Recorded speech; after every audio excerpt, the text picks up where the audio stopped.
Hi guys, I'm back to work on the pantry and ready to do crown molding. But before I installed that, I had to address the ceiling, which was really heavily textured and had a whole bunch of patches.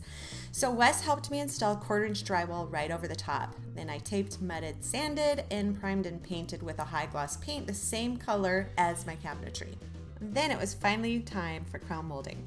Now when I install trim, especially crown molding, there's a lot of back and forth from the location to the miter saw. So having the miter saw close to location is a good thing. I invested in a Festool Capex, which is very expensive and totally worth it. It is by far the best saw I've ever used. The next task was getting the crown molding into the house. Crown molding is one of those tasks that I think is easier to do with a second person.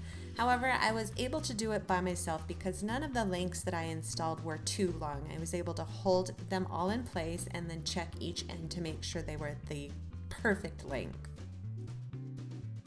I am in no way a crown molding expert, but I can manipulate my joints pretty well, even if they're not cut perfectly. I'll generally put a couple nails in the center of a run, cut the next piece, test the corner, make sure it fits, nail that up in the center, test the next corner, and then if that's perfect, then I'll come back and nail together the first joint, the first corner joint.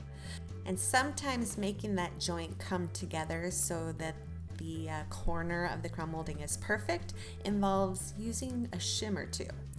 Now, ceilings are almost never flat anyway, so caulk is, my best friend.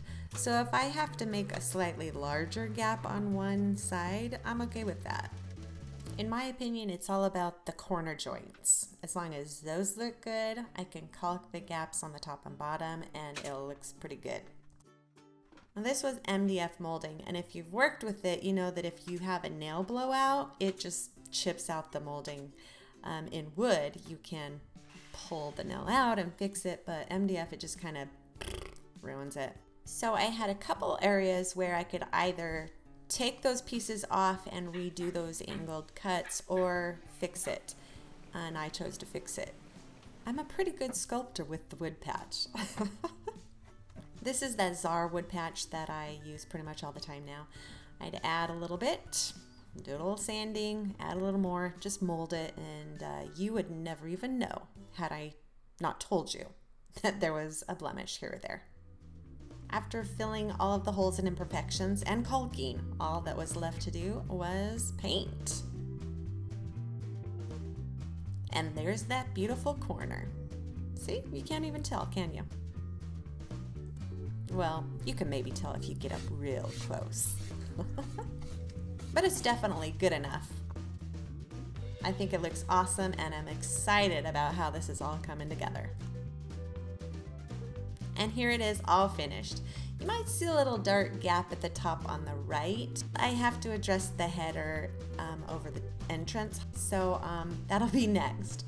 As always, thank you so much for watching. I love your comments and love seeing those thumbs up. So thank you so much for your support. I'll see you next time.